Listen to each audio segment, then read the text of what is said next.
एक दिन मैं ऑफिस में काम कर रहा था कि अचानक फ़ोन की घंटी बजी। मैंने फ़ोन उठाया और हेलो कहा। सामने से आवाज़ आई कि मैं आपसे मिलना चाहती हूँ, आप 5 बजे तक फ्री हो जाएंगे? मैंने कहा हाँ, मैं 5:30 बजे तक ऑफिस में ही हूँ। उसने कहा कि मैं 4:45 बजे तक आपके पास आ जाऊंगी। शायद ऐसा पहली बार हुआ है कि कोई लड़की मुझसे मिलने आ रही थी। मैं तो उसे जानता भी नहीं हूं।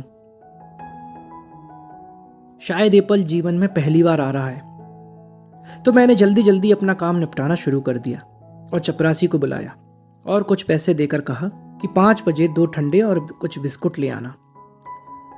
ठीक है साहब, और चपरासी चला गया। थोड़ी देर बाद शर्मा जी कुछ फाइल लेकर आए और कहा कि इन पर साइन कर दीजिए, कुछ पेंडिंग बिल भी हैं और कुछ पेमेंट भी देनी है। मैंने जल्दी जल्दी में सभी पर साइन कर दिया और कहा कि कोई और भी काम हो तो वो भी जल्दी से बता दो। शर्मा जी बोले, नहीं, फिलहाल तो यही है बस। मुझे तो बस इंतजार था उस पल का जो 4:45 बजे पूरा होगा। काम के बाद घड़ी पर नजर गई तो 4:30 बज गए थे और मेरी नजर उस राह पर लग गई जहां से कोई आने वाला था। मैं नहीं जानता था कि वो कौन है और कैसी है। 4:45 बज गए थे और अब समय आने वाला ही था उसके आने का। इंतजार हो रहा था उस पल का और 5 बज चुके थे पर राह पर कोई ना था। अब गुस्सा आ रहा था कि अब तो 5 बज चुके हैं पर कोई नजर नहीं आ रहा था। उधर चपरासी भी आ गया। साहब, ले आऊं क्या ठंडा? मैंने कहा नहीं, रुको अभी। वो चला गया।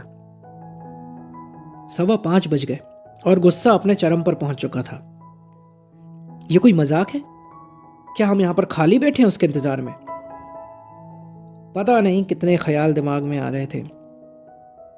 देखा कि सभी लोग ऑफिस से जा रहे थे और मैं सोच रहा था कि अब क्या इंतजार में सारी रात यूं ही बैठे रहूं। तभी सीढ़ियों पर कुछ आवाजें आने लगी। ऐसा लगा कि कोई ऊपर आ रहा है। समय भी अब 5:30 का हो रहा था। तभी आवाज आई, सॉरी सर, मैं लेट हो गई। उसकी ओर देखते ही मुझे लगा कि पूरी दुनिया में शायद ही उस जैसा कोई हो। मैं तो उसे ही देखता रह गया और गुस्सा तो मानो छूमंतर ही हो गया था। मैंने उसे बैठने को कहा और ठंडा पीने को कहा और नजर तो उस चेहरे से मानो हट ही नहीं रही थी। बस ऐसा मन कर रहा था कि देखता ही रहूं।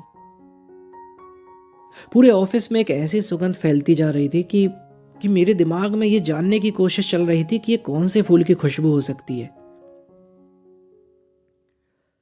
सर, मैं आपसे इसलिए मिलने आई हूं कि एक उपन्यास लिख रही हूं। मैं आप जैसी लेखिका तो नहीं हूं पर कोशिश कर रही हूं कि शायद कुछ बेहतर कर सकूं। उसमें आपकी कुछ मदद चाहिए। हाँ बिल्कुल, मैं आपकी पूरी सहायता करूंगा। बातों का क्रम आगे बढ़ता गया पर मेरी सोच पर पानी फिर गया जब उसने कहा कि मैं शादीशुदा हूं और एक बच्ची है। शायद मैं ही गलत ख्यालों में डूबा हुआ था। बातें करते करते समय भी काफी बीत गया था। अब घड़ी में 7 बज रहे थे। इस पर उसने बोला कि अब मुझे चलना चाहिए, काफी देर हो गई है।